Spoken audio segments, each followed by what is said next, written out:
Dear friends, welcome to my career my future, the team of expert counsellors. एक और MCC का counselling का schedule, ये क्या फाइनल स्केड्यूल होगा या पिछले स्केड्यूल्स की तरह एक टालने वाला स्केड्यूल होगा, उसके ऊपर भी डिस्कशन करेंगे। लेकिन पहले समझते हैं स्केड्यूल को लेकर। और स्केड्यूल की बात करें तो रजिस्ट्रेशन दोबारा एक बार फिर से जो है ओपन कर दिया गया। 6 तारीख तक दोबारा दोपहर के 3 बजे तक बच्चे रजिस्ट्रेशन कर सकते हैं और चॉइस फिलिंग भी जो है वो दोबारा स्टार्ट हो जाएगी इन बच्चों के लिए। और ये एक्सटेंशन हो गई है 7 अगस्त सुबह 8 बजे तक। और इसके साथ जो लॉकिंग भी जो है वो सुबह 7 अगस्त के 8 बजे तक आप सुबह लॉग इन कर सकते हैं। और रिजल्ट की बात करें तो 9 अगस्त का रिजल्ट है और रिपोर्टिंग की बात करें 9 से लेकर 18 अगस्त तक जो है वो रिपोर्टिंग चलेगी। देखिए, मैंने क्यों कहा कि ये टालने वाला स्केड्यूल है या फाइनल, क्योंकि अभी आप देख रहे हैं आए दिन स्केड्यूल निकलता है और फिर जब वो खत्म होता है एक और आता है, उसके बाद एक और, राइट। एक्सटेंशन पर एक्सटेंशन जो है वो चल रही है। अब इसके पीछे की जो मुख्य जो खास जो वजह है वो रूट कॉज ये है कि आप जानते हैं अच्छी तरह कि जब एमईए ने एक जो स्पॉन्सर्स को लेके जो रूल निकाला, उसकी वजह से सारे स्पॉन्सर्स या सारे बच्चे जो अफेक्टेड हुए थे उससे वो कोर्ट पहुंच चुके हैं। कोर्ट में मामला चल रहा है और यहाँ पर एक मुख्य वजह यह है कि इस तरीके को, इस प्रोसेस को अच्छी तरीके से हैंडल नहीं किया गया। मैंने ये जी न्यूज़ में भी ये वाली बात बोली थी कि जब एमईए ने नवंबर 2024 में ये गाइडलाइंस निकाली थी तो वो गाइडलाइंस सिंपली एम्बेसीज को डायरेक्शन दे दी, कई जगह पर एक प्रेस रिलीज निकाला और बंद कर दिया गया।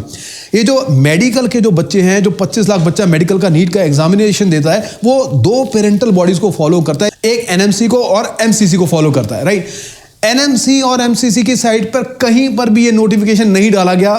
अगर डाला जाता तो बच्चे उस टाइम प्रिपेयर हो जाते। कहीं ना कहीं यहाँ पर एक इंटेंशन भी नजर आती है कि अगर होता उसी टाइम डाल दिया जाता तो वो डीम्ड यूनिवर्सिटीज जो हैं उसी टाइम इनके अगेंस्ट खड़ी हो जाती और शायद उसी टाइम मामला, लेकिन उस टाइम अगर खड़ी हो जाती तो शायद मामला अभी तक सॉर्ट आउट हो गया होता और आज काउंसलिंग जो है वो स्मूथली चल रही होती। तो ऐसा नहीं होगा एमसीसी अगर समझे कि हम इसको, या एमईए समझे कि हम इसको दबा के निकाल देंगे और चुपके से निकल जाएगा। जस्टिस प्रिवेल्स, लॉ हमारे कंट्री में एग्जिस्ट करता है और हर जो इस तरह की डिसीजन है वो चैलेंजेबल होते हैं। आज बच्चे राइट टू इक्वालिटी के लिए कोर्ट के अंदर लड़ रहे हैं। राइट टू इक्वालिटी की जब यहाँ पर बात करें तो यहाँ पर बात ये आ रही है कि जब एमईए ने डायरेक्शन सभी एम्बेसीज को दी थी तो सारी एम्बेसीज सेम रूल क्यों नहीं फॉलो कर रही? क्यों यूएई के अंदर एम्बेसी सर्टिफिकेट्स अभी भी इशू किए जा रहे हैं और क्यों यूएसए, यूके, कनाडा में स्पॉन्सर्स को एम्बेसी सर्टिफिकेट नहीं दिए जा रहे, राइट।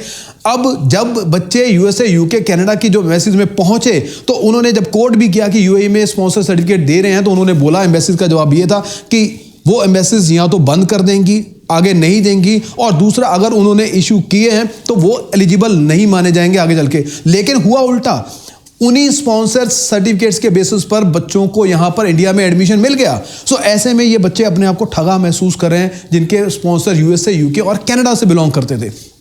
दूसरी बड़ी बात, अभी 4 दिन पहले एक नोटिफिकेशन आया जिसमें एमसीसी ने बोला कि जो बच्चे जिनको एम्बेसी सर्टिफिकेट इशू कर चुके हैं स्पॉन्सर्स वाला, वो एंटरटेन किए जाएंगे, उनको ये डॉक्यूमेंट्स देने हैं। हालांकि वो जनरली वो वार्ड से रिलेटेड था, लेकिन उसकी एक क्लैरिटी उसमें भी नहीं है। उसकी एक इंटरप्रिटेशन स्पॉन्सर्स को लेके भी निकलती है जो माना जा सकता है। सो ऐसे में एक एम्बिग्यूटी है, कंफ्यूजन है, क्लैरिटी नहीं है, तो बच्चों का कोर्ट में जाना जो है वो लाजमी सा है। और रिजल्ट ये है कि काउंसलिंग जो है उससे बड़ी अफेक्ट हो रही है। अब आने वाले दिनों में ये देखना होगा कि क्या स्पॉन्सर अलाउड होते हैं, क्या कोई ये बड़ा चेंज इसमें आता है, या जो ऑलरेडी जिनको बच्चों को स्पॉन्सर्स कैटेगरी में यहाँ पर सीट मिल रही है, जिनको एंटरटेन किया जा रहा है यूएई के बच्चों को, क्या वो भी एक्सक्लूड हो जाएंगे?